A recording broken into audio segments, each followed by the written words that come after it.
I can feel the blood creeping up from the heathens. Got will, got fight, got pride, got reason. If they wanna go eat, then you know I'm gon' feed them. If you're coming for me.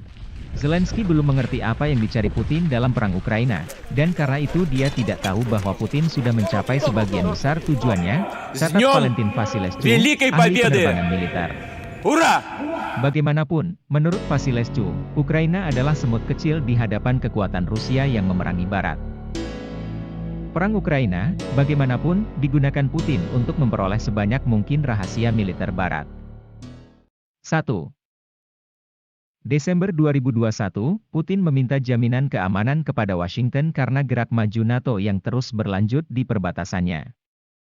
Dia tidak menginginkan itu, yang berarti bahwa Rusia harus mengharapkan invasi NATO cepat atau lambat. Karena Rusia memiliki wilayah yang luas, pasukan darat memainkan peran utama dalam memukul mundur invasi NATO, dan militer Rusia segera melakukan evaluasi. Rusia memiliki personel termotivasi dan terlatih dengan baik, seperti yang kita lihat di Triathlon Internasional Crew Tank yang baru-baru ini dimenangkan di Moskow oleh perwakilan Rusia. Mobilitas pasukan darat dipastikan oleh kendaraan lapis baja Rusia, yang tersedia dalam jumlah besar, sangat kuat dan terlindungi dengan baik. Ada juga kendaraan lapis baja generasi baru, yang lebih unggul dari kendaraan barat, tank T-14 Armata, mesin tempur infanteri T-15 dan Kurganets 25, pengangkut personel lapis baja K-16 Bumerang, Coalition Self-Propelled Howitzer, siap untuk diproduksi massal jika terjadi ancaman. Adapun daya tembak disediakan oleh artileri dan rudal. Industri kimia Rusia menghasilkan bahan bakar padat impuls spesifik yang paling kompetitif dan tinggi, yang digunakan untuk amunisi infanteri, peluru artileri, roket MLRS dan rudal permukaan ke permukaan Iskander. Pasukan darat Rusia lebih unggul dari NATO dalam hal jumlah titik tembak, terutama di bidang kaliber besar, lebih dari 152 mm.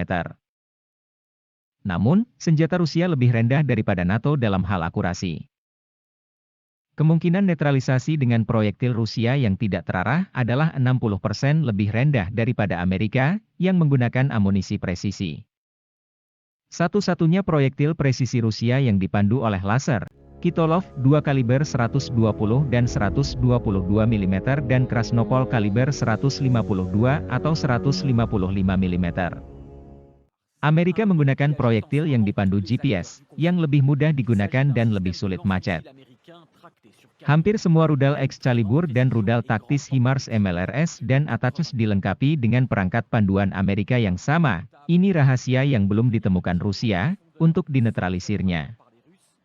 2. Bagaimana Rusia dapat memperoleh informasi teknologi canggih pasukan darat NATO, metode penggunaan tempur mereka, dan juga menemukan dan menguji antinya untuk teknologi canggih itu, tanpa memprovokasi konfrontasi dengan NATO? Anda bisa menebaknya. Para pemimpin militer Rusia merasakan bahwa Barat akan membantu Ukraina dengan melatih personel militer dan juga menawarkan senjata modern, yang komponen penargetan presisinya ingin diuji oleh Rusia. Karena posibilitas negara-negara NATO terbatas, jumlah senjata semacam itu tidak terlalu mengganggu operasi khusus Rusia. Duduk soalnya adalah, bagi Rusia, menguji senjata Barat, bukan dalam kondisi jarak tembak, tetapi dalam situasi pertempuran nyata. GRU, Dinas Rahasia Militer Rusia, ditugaskan mengembangkan rencana untuk mencari beberapa jenis senjata berpemandu NATO yang menargetkan Rusia. Beberapa kelompok pasukan operasi khusus tentara Rusia ditugaskan untuk tidak menyerang senjata itu setelah memasuki Ukraina. Tetapi agar terus memantau, dari udara, menggunakan satelit dan infiltrasi, rencana perjalanan senjata Barat yang ditargetkan. Putin juga mengintegrasikan beberapa ratus pakar top Rusia dalam pengembangan sistem panduan senjata berbasis darat ke dalam operasi khusus di Ukraina. 3. Masih ada sejumlah besar senjata Soviet di gudang senjata bekas negara komunis, yang dapat dibeli dan dikirimkan Amerika Serikat ke Ukraina. Namun, senjata-senjata ini tidak menarik bagi Rusia dan diserang segera setelah memasuki wilayah Ukraina. Sejak awal, rencana ofensif Rusia ditujukan untuk melucuti senjata Ukraina yang tidak ada bandingannya di pasar senjata Soviet dan yang akan digantikan oleh senjata presisi milik NATO. Netralisasi sebagian besar Angkatan Udara Ukraina, radar pengintai udara dan baterai pertahanan AA pada hari pertama operasi khusus adalah bagian dari skenario ini. Oleh karena itu, negara-negara NATO mengirim rudal AA portatif FIM-92 Stinger dan Mistral, radar AN-MPK, 64 Sentinel dan rudal anti-radar AGM-88 HARM untuk menggantikannya. Peralatan yang distabilkan GPS dari Howitzer M777 menarik minat Rusia, seperti halnya kepala pelacak rudal anti-tank NLAW dan FGM-148 Javelin.